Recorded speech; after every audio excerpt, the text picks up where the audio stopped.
বলতেছেন বন্ধু ইন্নাকা মাইয়িতুন ওয়া ইন্নাহুম মাইয়িতুন, আপনাকেও মারা যাইতে হবে, মৃত্যু আপনাকেও ধরবে।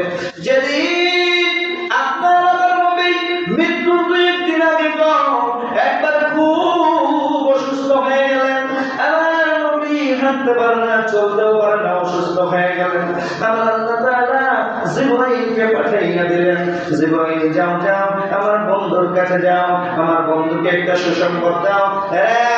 জিবরাইল আমার বন্ধুর দেহ মোবারককে আমি আমার আল্লাহর কাছে রাখতে চাই। দেখেন সুবহানাল্লাহ, কোন নবী পাইলাম গো ভাই, যেই নবীর দেহ মোবারককে আমি আমার আল্লাহ তার নিজের আরশের কাছে রাখতে চাই। অথচ খেয়াল করে দেখেন আদম আলাইহিস সালাম থেকে শুরু করে ঈসা আলাইহিস সালাম পর্যন্ত কারোর জন্য এই অপারটুকুন দেওয়া হয় নাই। অপারট বাদ দেন, এইরকম দোয়া করার কাউকে সাহস দেওয়া হয় নাই। কি ভালোবাসাটা বাসেন। আমার নবীর কাছে জিবরাইল আসলেন, খুশি মনে আসলেন। আমার নবী অসুস্থ, ভালো অসুস্থ হয়ে গেছেন। নবী নামাজে যাবেন, নামাজেও যাইতে পারতেছেন না, এমন একটা অবস্থা। হযরত জিবরাইল আমার নবীর কাছে এসে সালাম জানাইলেন আর বললেন, ইয়া রাসূলুল্লাহ, একটা খুশির সুসংবাদ দেন, সুসংবাদ একটা গ্রহণ করেন। আমার ভাই বলে, জিবরাইল ভাই, কি এমন সুসংবাদ আপনি আমার জন্য আনলেন? জিবরাইল বলেন, আমার নবী বলতেছেন, জিবরাইল কি সুসংবাদ আমি জানতে চাচ্ছি। জিবরাইল বলেন, ইয়া রাসূলুল্লাহ, এমন একটা সুসংবাদ আপনার কাছে নিয়ে আসছি গো, এই সুসংবাদ আদম নবী থেকে কেউ পায় নাই, ঈসা নবী পর্যন্ত যতগুলো নবী আলাইহিস সালাম এসেছিলেন এমনকি কোনো উম্মত এই অপারটুকুন পায় নাই। জিবরাইল বলতেছেন, ইয়া রাসূলুল্লাহ, এই সুসংবাদটা শুনলে আপনি খুশি হয়ে যাবেন। আমার নবী জানতে হবে জিবরাইল কি এমন সুসংবাদ। এবার জিবরাইল আমার নবীকে বলে, ইয়া রাসূলুল্লাহ, স্বয়ং আল্লাহ তাআলা এই অফারটা দিয়েছেন। কি অফার? হুজুর, আপনার দেহ মোবারক খানা আমার আল্লাহ খুশি হইয়া তিনার সঙ্গে রাখতে চাই। যাবেন সুবহানাল্লাহ। আমার নবী জানতে বলে, জিবরাইল, এটা কি আমার জন্য সুসংবাদ হইল? জিবরাইল, তোমার মাধ্যমে জানিয়ে দিতেছি, আমার প্রভুকে জানিয়ে দাও, আমার দেহখানা আরশের ডান পাশে রাখতে চাই, আল্লাহর আরশের কাছে রাখতে চাই রে। আমি জানতে চাই আমার গুনাহগার উম্মত, যে উম্মতের জন্য আমি সারাটা জীবন কাটালাম, যে উম্মতের জন্য জিবরাইল কোথায় কোথায় মাইর খেয়েছি, আমার প্রভু আমার মালিক সব থেকে ভালো জানে।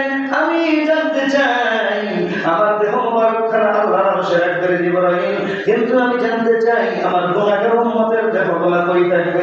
জিবরাইল বলেন, ইয়া রাসূলুল্লাহ, আপনার উম্মতের দেহগুলা এই জমিনের মধ্যে থাকবে। আমার নবীর কান্না আরো বেশি বেড়ে গেছে।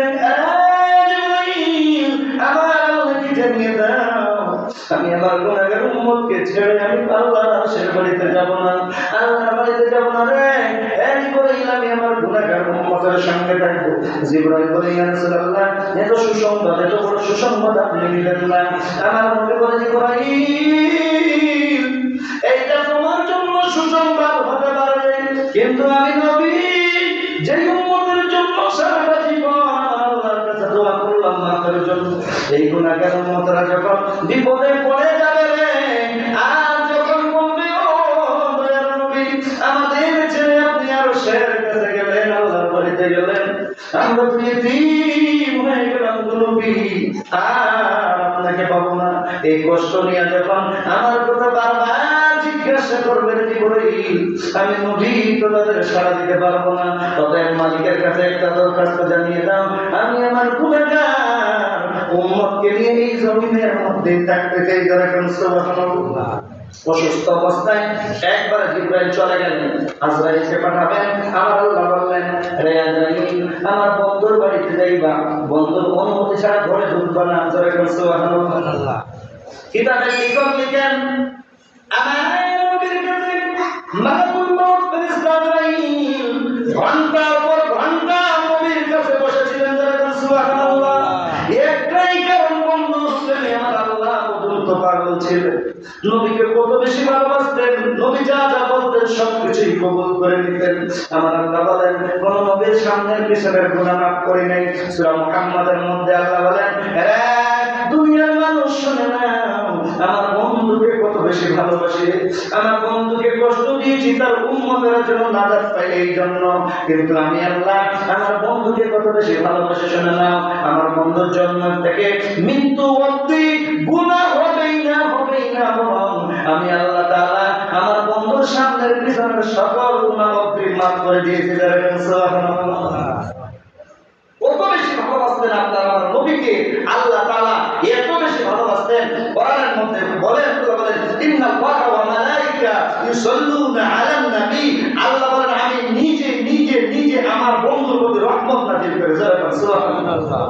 মুসলমান ভাইরা আজরাইলকে বলতেছেন আজরাইল আমার বন্ধুর কাছে জীবনটা নেওয়ার জন্য যাও, হ্যাঁ যাওয়ার আগে ঘরে ঢোকার আগে অনুমতি দিবা।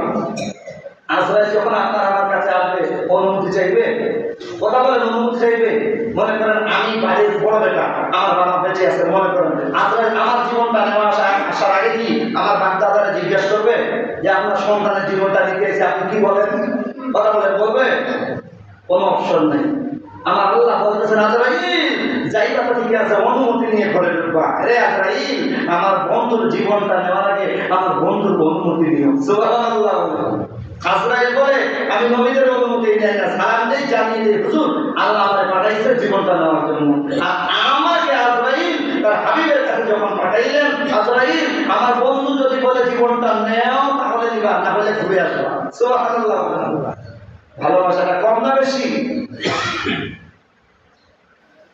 আমার নবী চোখের পানিগুলো গড়গড় ছেড়ে দিয়ে গড়গড় করে গাল বেয়ে বেয়ে পড়তেছে।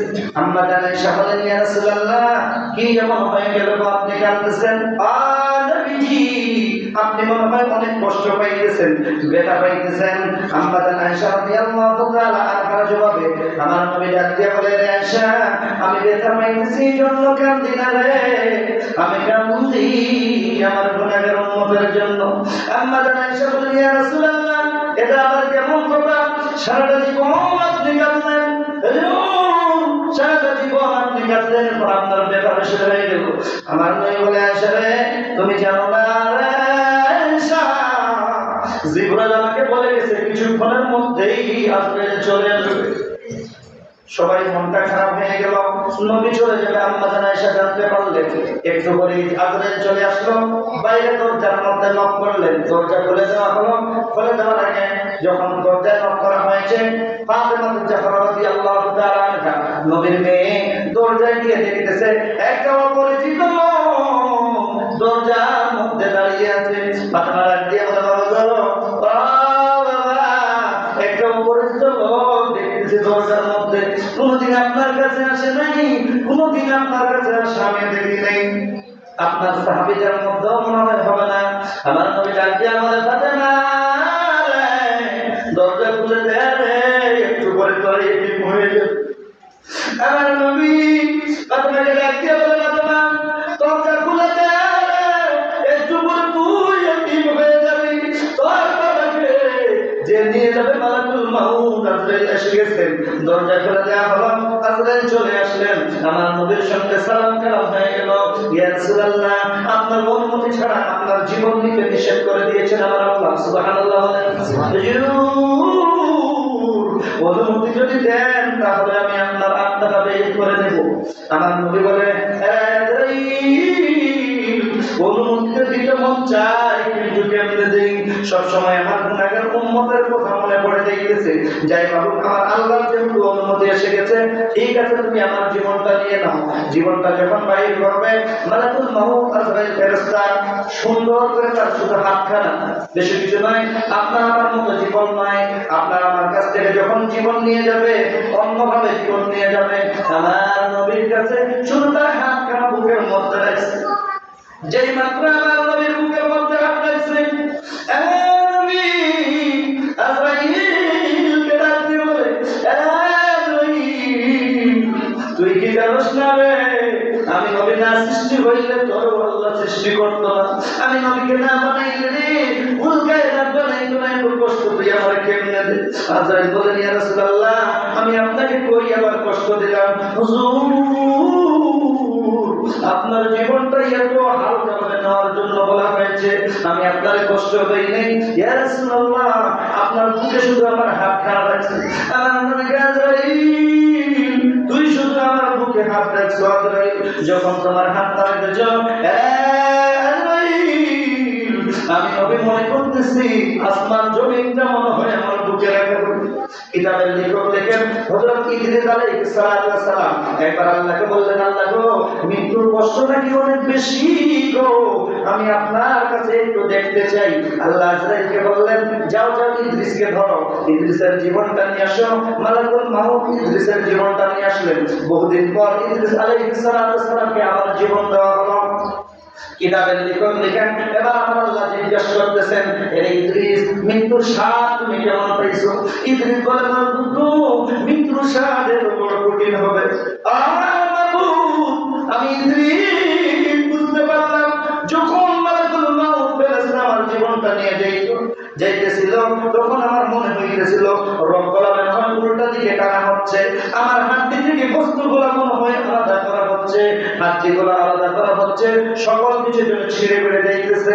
আল্লাহ বলে, ইদ্রিস, আমি তোমাকে মৃত্যুর যন্ত্রণাটা বুঝাইয়া দিলাম, এদিকে না যাই। আমার নবী যখন বুকের মধ্যে হাতটা রাখলেন, নবী ডাক দিয়ে বলে, আসলে এত কষ্ট দিই?